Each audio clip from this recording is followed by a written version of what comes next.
كلهم سواءتنا نذكر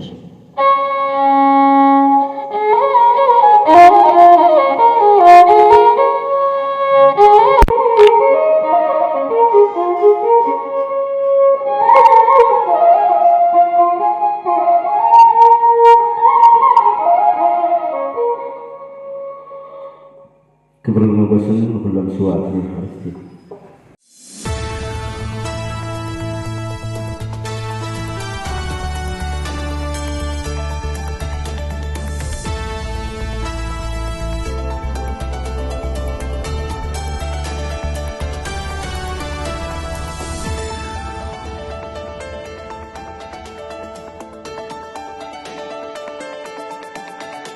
ህወሓት ብሔራዊ ሓድነት ንምሓስ ላዕላውነት ብዝብል መሪሕ ሓሳብ መድረኽ ዘተየ ካይደሎም ብኻሊእ ገጽ ህወሓት ሕጋውነቱ ንኽስረዝ ብኣጻብዕቲ ዝቝጸራ መዓልትታት ተሪፎንኦ ዝብል ኣጀንዳ ተጓሂሩ ቐጺሎሎም በአንጻሩ ህወሓት ሕጋውነተይ እንተተሰሪዙ መዘዙ ኸቢድ ክኸውን እዩ ብምባል ኣብ ዝሓለፈ ሰሙን መግለጺ ምውፁ ዝከር እዩ 23 ጥቅምቲ 2015 ዓ.ም ኣብ ደቡብ ኣፍሪካ ኣብ መንጎ ህወሓትን መንግስቲ ፌደራልን ስምምዕ ሰላም እንትትፍረም ኩሉ ነገር ናብ ዝነበሮ ይምለስ ዝብል እዩ ነይሩ 24 ጥቅምቲ 2013 ዓ.ም ኣብ ልዕሊ ትግራይ ወራር ምስ ተጀመረ ህወሓት ንመንግስቲ ፌደራል ከም ዘይፈልጦም ወይ ከዓ መንግስቲ ፌደራል መረፃ ብምንውሑ ካብ 27 መስከረም 2013 ዓ.ም ጀሚሩ ሕጋውነት ከም ዘይብሉ ምፍላጡ ዝከር እዩ መንግስቲ ፌደራል ብወገኑ ህወሓት ከም ውድብ ብቦርድ መረፃ ሕጋውነቱ ንኽስረዝ ብምግባር ብፓርላማ ጉጅለ ረዓዲሉ ሰይምዎ እዩ እዚ ነንባዕሎም ዝገበርዎ ምኽልካል ኣፍልጦ ብውዕሊ ፕሪቶሪያ ተመሊሱ ዝሓደረ ይብል ህወሓት ምክንያቱ እቲ ውዕሊ ኩሉ ነገር ቅድሚ ኩናት ናብ ዝነበሮ ይምለስ ወይ ድማ ስታቱስ ኳ አንተ ይተሓሎ ኢሉ ስለ ዘቐመጦም ብመሰረት እዚ ህወሓት ንመንግስቲ ፌደራል ኣፍልጦ ሂቡ ምንቅስቃስ እንትጅምር መንግስቲ ፌደራል ግና ንህወሓት ዋላኳ ካብ ጉጅለ ረዓዲ እንተሰረዞ ሕጋውነቱ ግና ክምልሰሎ ይከኣለን እኳ ደኣስ ሓዱሽ ኣዋጅን ሕግን ብምውፃእ 50 ዓመታት ዝገበረ ውድብ ከም በሐድሽ ንኽምዝገብ ይገይሩ የቲፒኤልኤፍ የእውቅና ጉዳይ ያው እንዳነሱት የምርጫ ቦርድ ጉዳይ ነው በእኛ በኩል መሰጠት አለበት ብለን እናምናለን በቅርቡም አነጋግረናቸዋል የሚፈታ ይመስለኛል ብዙ ከባድ ጉዳይ አይደለም እዚ ቀዳማይ ሚኒስትር አብይ አሕመድ ቅድሚ ሓደ ዓመት ካብ ትግራይ ንዝተወከሉ ተመዛበልቲ ኣብ ዝረኸብሉ እዋን ዝተዛረብዎ እዩ ቀዳማይ ሚኒስትር አብይ ህወሓት ሕጋውነቱ ከም ዝምለሰሉ እዮም ንኣመራርሓቲ ውድብ ቃሊኣትሎም ከም ዝነበሩ ዝዛረቡ ይኹን እምበር ኣብዚ መድረኽ ሃገራዊ ቦርድ መረፃ ብመንግስቲ ከም ዘይእዘዝን ዘይሻራው ከም ዝኾነን ብምምሳል ብወገን መንግስቲ ክንገብሮ ዝግበአና ኩሉ ጌርና ኢና እቲ ዝተረፈ ናይ ቦርድ መረፃ እዩ ብምባል ከም ልሙድ ክሽፉ ፈቲኖም ኣብ እንዳ ስርዓት ብልጽግና ኣሽንኳይዶ ቦርድ መረጻስ እተን ትካላት ፍትሒ ዝበሃላ ከምኒ ቤት ፍርዲ ፍትሒ ፖሊስን ኣብያተ ህንጸትን እንኳን ብትእዛዝ ብልጽግና ሕልፍ እንትብል ድማ ብሓደ ውልቀ ሰብ አብይ አሕመድ ዝዝወር ኣየን እቲ ሕዚ ዘይሻራዊ ከምስልዎ ዝፍትንዎ ዘለው ቦርድ መረጻውን ብልጽግና ጉባኤ ከየካየደ እንትተርፍ ጸጥ ዝበለም መረጻ ካብ ሕገ መንግስቲ ወጻኢ ዘናውሕ ትካል እዩ ብልጽግና ብክልተ ካራ ይጻወት ምህላው ኩሉ ዝፈልጦ ሓቂ ኮይኑ እዩ ህወሓት በመሰረት ሕጊ ቦርድ መረፃ ዳግም ጉባኤ ካይዱ ሕጋውነቱ ክረጋግጽ ኣለዎም እንተዘይ ኮይኑ ኣብ ቀጻሊ መረፃ ኣይሳተፍን ናብ ኩናት እውን ክንኣቱ ንኽእል ኢና ብምባል ድማ እቲ ጉዳይ ቦርድ መረፃ እምበር ንመንግስቲ ኣይምልከተናን ኢሎም ከጭበርብርዎ ዝፈተንዎ ሓሳቦም ኣፍሪሶም እዮም ከመጣ ሌላ ጥፋት ነው የሚያመጣው እስካሁን ከመጣ በላይ ጥፋት ያመጣል ህወሓት 3 ነሐሰ 2016 ዓመተ ምህረት ከም በሐድሽ ዝተመዝገበሉ ሰርቲፊኬት ከም ዝወሰደ ሃገራዊ ቦርድ መርጻ ፍሊጥ እዩ ብመሰረት እቲ ሓድሽ ምዝገባ ድማ ኣብ ውሽጢ 6 ዋርሕ ጉባኤ ከካይድ እንተዘይ ኮይኑ ግና ሕጋውነቱ ከም ዝስረዝ ዕላው ገይሩ እዩ ህወሓት ግና ነቲ ከም በሐድሽ ምዝገባ ከም ዘይተቀበሎ በተደጋጋሚ ክገልጽ ጸኒሑ እዩ ሕጋውነተይ ብውዕሊ ፕሪቶሪያ ተመሊሱ ዝሓደረ እዩ ድማ ይብል ህወሓት ብዛዕባ ውዕሊ ፕሪቶሪያ ደጋጊሙ ይልዕል እምበር ብብልጽግና ዝምራሕ መንግስቲ ፌደራል ግና ክንዱ ዝኣክል ነቲ ውዕሊ ዝጭነቕ ኣይመስልን ዘይምጭናቕ ጥራሕ እንተይኮነስ ነቲ ውዕሊ ካብ ልቡ ከም ዘይተቐበሎውን ብተግባር ኣረጋጊጹ እዩ ብልጽግና ንትግራይ 360 ዲግሪ ዓጽይዎ ዝነበረ ክባብ ዝተወሰነ መልክዑ ካብ ምኽፋት ግልጋሎታት ክጅምሩ ካብ ምግባርን ንሕወሓት ካብ ጉጅለ ራዕዲ ካብ ምስራዝን ወጻኢ ኣብቲ ውዕሊ ክፍጽሞም ካብ ዝግብኦም ተግባራት ዳርጋ መብዛሕትኦም ኣይፈጸሞምን እቲ ዝዓበየ ጉዳይ ግዝኣት ትግራይ ካብ ወረርቲ ሓራ ከውፅና ተገብኦ ንልዕሊ 2 ዓመታት ኣይገበሮን ኣብ ውሽጢ ዓዲ ኾነ ኣብ ደገ ዝርከቡ ተመዛበልቲ ናብ መረበቶም ክምለሱ ኣይፈቐደን መበገሲቲ ኩናት ዝኾነ ፖለቲካዊ ዘተ ንኽጅመር ፍቃደኛ ኣይኮነን ትግራይ ኣብ ኣብያተ ምኽሪ ተወከልቲ ህዝብን ፌደሬሽንን ሓዊሱ ኣብ ዓበይቲ ትካላት ፌደራል ዘለዋ ውክልና ኣይመለሶን ሕጋውነት ሕወሓት ንኽምልሶ ፍቃደኛ ኣይኮነን ጥራሕ እንተይኮነስ ነቲ መደራደርቱ ኣካል ከጥፈሉ ዝኽእሉ ኩሎም ሸርሕታት ክሰርሕ ጸኒሑ እዩ ብልጽግና ነቲ ብ10 ጻውዕቱ ዝፈረሞ ውዕሊ ፕሪቶሪያ ንዘይምትግባሩ ዋላ ሓንቲ ምእመን ምኽንያት የብሉን እንታይ ዳ ኣብ እዋን ኩናት ዘይዛዘሞ ስትራቴጂ ምጥፋእ ትግራይን ተጋሩን መኽሳም ውድብ ሕወሓትን ብሰላማዊ መንገዲ ንምቕጻል ኮነ ኢሉ ዝኸዶ ዘሎ ተንኮል እዩ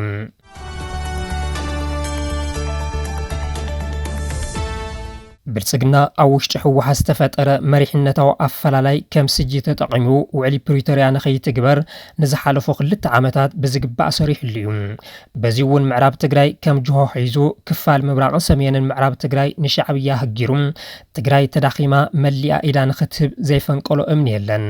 ሕዚ ድማ 2 ኣጀንዳታት ፈጢሩ ዳግም ናብ ዓንኬል ኩናት ንምእታው ኣብ ጫፍ ከም ዝበጽሐ ዝወፁ ሓበሬታታት የመልክቱ ብልጽግና ኣብዚ ሕዚ እዋን ኣብ ኢትዮጵያ ወዘሎ ደገፍ ዳግም ንምምላስ በር ባሕሪ ከም ኣጀንዳ መዚዙ ምንቅስቃስ ከም ዝጀመረ ዝፍለጥ እዩ ዓሰብ ምሊሰ ታሪክ ክሰርሕ እየ ዝብል ቅዋም ብልጽግና እዩ በዚ እውን በር ባሕሪ ጉዳይ ህልውና ከም ዝኾነ ካብ ቀዳማይ ሚኒስትር ኣብይ ጀሚሩ ክሳብ ምሁራቲና ባህልቲ በብሚድዩ እናወፁ ፕሮፓጋንዳ ይሰርሐለው ስለዝኾነ ብልጽግና ምስ ሻዕብያ ዝገብሮ ኩናት ዘይተርፍ ዝብሉ ተንተንቲ ፖለቲካ ይበዝሐለው ሮይተርስ ኢትዮጵያን ኤርትራን ንምንታይ ኣብ ኣፍ ኩናት ይርከባ ብዝብል ሓደ እዋን ኣብ ዘውፅኦ ትንተና ኢትዮጵያን ኤርትራን ዳግም ናብ ኩናት ናይ ምእታው ዕድለን ሰፊሕ ምዃኑ ይገልጽ ነዚ እውን ብልጽግናን ሻዕብያን እኹል ምድላው እናገበሩ ከም ዝርከቡ ዝፍለጥ እዩ ነበር ፕሬዝደንት ዶክተር ሙላቱ ተሸመ ከምኡ እውን ጀነራል ጻድቃን ገብረትንሳኤ ኣብ አልጀዚራ ዘውፅዎም ጽሑፋት እውን ክልቲአን ሃገራት ናብ ኩናት ናይ ምእታው ሰፊሕ ዕድል ከም ዘለወን እዚ ድማ ጂኦፖለቲካዊ ምብራቕ ኣፍሪካ ዝቕይሩ ምዃኑ ምግላጾም ዝዝከር እዩ ሓደ መረዳእታታት ከም ዝሕብርዎ ብልጽግና ምስ ሻዕብያ ዝገብሮ ኩናት ቅድሚ ክረምቲ ክጅምር ከም ዝኽእል እዩ ነዚ ጥርጣረ ዘራጉዱ ተግባራት እውን ኣብ ዝተፈላለዩ ክልላትን ከተማታትን ብፍላይ ድማ ኣብ ኦሮሚያ ኣምሓራን ኣዲስ ኣበባን ዝካየድ ዘሎ ሰፊሕ ግፋ መናእሰይ ዩኒቨርሲታት መንግስቲ ኣብ ወርሒ ጉንበት ከይዲ ምምሃር ምስትምሃር ንኽዛዝማ ብሚኒስተር ትምህርቲ ዝተመሓላለፈ ትእዛዝ ከም ኣብነታት ምውሳድ ይከኣል ብወገን ብልጽግና ዝግበር ዘሎ ምድላው ግና ንኤርትራ ጥራሕ ከም ዘይኮነ እዩ ዝግለጽ ዘሎ ንትግራይ እውን ኣብ ግምት ዘእተወ ከም ዝኾነ ፍልፍላት የመልክቱ ብልጽግና ንሻዕብያን ፋኖን ንምጥፋእ ንሕወሓትን ሰራዊት ትግራይን ዘቕረቦ ተደጋጋሚ ደገፍ ምሕጽንታ ተቐባልነት ከይረኸበ ምትራፉ በአንጻሩ ሕወሓት ምስ ሻዕብያ ርክብ ጀሚሩ ዝብል ወረ ብልጽግና ንትግራይን ኤርትራን ንምጭፍላቕ እኹል ምድላው እናገበረ ይርከብ ይብሉ ገለ ጸሓፍቲ ብኻሊእ ወገን ብልጽግና ኣብ ልዕሊ ትግራይ ዳግም ኩናት ክኸፍት ኣይኽእልን ዝብሎ ይተስኣሉን እንተኾነ ግና ትግራይ ሕዚ ብቕንዕና ይኹን ብጉርሒ ብብልጽግናን ሻዕብያን እትጥለብ ዘላ ይመስል ኢትዮጵያ ኢንሳይደር ንትግራይ ንምሓዝ ዝግበር ቃልሲ ኣብ ዝብል ርእሰ አንቀጹ ሻዕብያን ብልጽግናን ትግራይ ኣብ ጎኖም ንኽትስለፍ ባህግ ኣለዎም ነዚ መስል ድማ ብልጽግና ተጋሩ መርሓይኹም ብኢሜይል ምረጹ ካብ ዝብል ቀልዲ ብሕወሓት ዝቐረበሉ ፕሬዝደንት ክሸይም ዝተገደደ ሻዕብያ ድማ ጽምዶ ብዝብል ርክብ ትግራይን ኤርትራን ናብ ኑር ንምምላስ ዝንቀሳቐስ ዘሎ እንተኾነ ትግራይ ብክልቲኡ ወገን ንዝግበረላ ዕድመ ድግስ ጥፍኣት ከም ዘይትቕበሎ እዩ ዝግለጽ በዚ ድማ ብልጽግና ኣብ ትግራይ ዳግም ኩናት ክኸፍት ይኽእል እዩ ዝብል ስግኣት ሓይሉ ይረቐኒ እዩ ኢትዮጵያ ኢንሳይደር ግና ብልጽግና ምስ ትግራይ ዳግም ናብ ኩናት ዝኣተወሉ ዕድል ጸቢ ምዃኑ እዩ ዝገልጽ እዚ ድማ ሓልዩ እንተይኮነስ እቲ ሓደ ሕዚ ብዘለዎ ዓቕሚ እንትትከውን እቲ ካልኣይ ምኽንያት ድማ ኣብ ትግራይ ናይ ሕወሓት ዳግም ጠንኪርካ ምውፃእ ምዃኑ ይሕብር እኛ ኤርትራ ልንከላከል ስንቆም ከኋላ ምንወጋ ከሆነ የትኛውም ያለም ሕግ አያስገድደንም ለዚህ አሁን ግን ይሄ ልንከላከል ከኋላ ስለምንወጋ የኋላ የሚያጠፋንን ኃይል ካስተካከልን በኋላ የሚቀረውን ስራ እንሰራለን በሚል ነው ይሄን ያለ ነው ሁሉን አትታይ ማድረግ አንችልም። ብልጽግና ከምቲ ቅድሚ 4 ዓመታት ኣብ ትግራይ ወራርን ትፍጽም ዝነበሮ ህዝባዊ ደገፍ ሕዚ ከም ዘይብሉ ዝገልጹ ተንተንቲ ፖለቲካ እምነቱ ኣብ ዘመናዊ ኣጽዋርን ደገፍ ደጋዊ መንግስታትን ከም ዝኾነ ይሕብሩ። ብስርዓት ብልጽግና ዝምራሕ መንግስቲ ኢትዮጵያ ኣብ ልዕሊ በሪ ባሕሪ ዘለዎ ሹሃት እናሓየለ ከም ዝመጸ ዝገልጹ መረዳእታታት እዚ ንምዕዋት ድማ ምስ ትግራይ ዘለዎ ርክብ ንምልዛብ ክፍትን ይብሉ።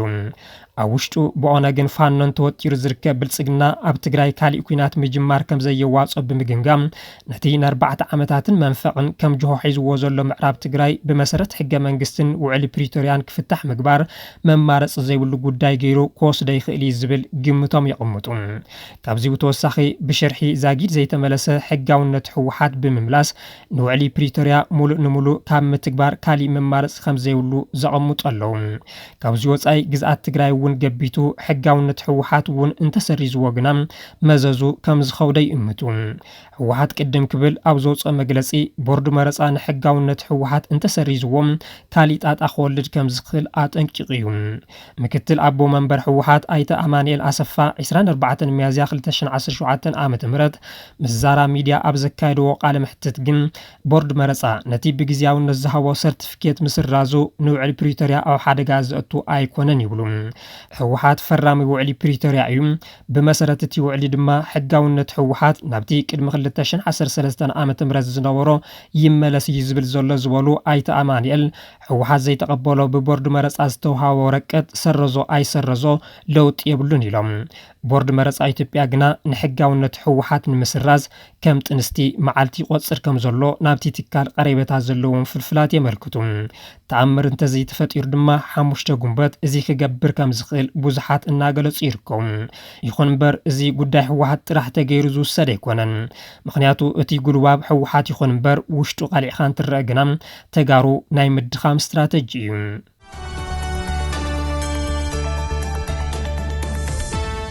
ህወሓት ኣብ ውሽጡ ተፈጢሩ ዝነበረ ፖለቲካዊ ኣፈላላይ ብቃልሲ ከም ዝኣለዮ እዩ ዝገልጽ ዘሎ። ስልጣን ግዝያዊ ምምሕዳር ተቆጻጺሩ ኣብ ውሽጢ ህወሓት ኮይኑ ንኸጥፍኦ ተቃሪቡ ዝነበረ ሓይሊ ካብ ውድባውን መንግስታውን መሓውር በርቂቑ ንሽዋ ከም ዝሰነዮ ዝገልጽ ገንጋም ህወሓት በቲ ዝደለዮ መንገዲ ድማ ሓድሽ መሓውር ግዝያዊ ምምሕዳር ንኽጣየሽ ገይሩ እዩ። እዚ ብውድብ ሰራዊትን ህዝብን ዝተረኸበ ዓብዪ ዓወት ምዃኑ እዩ ህወሓት ዝገልጽ።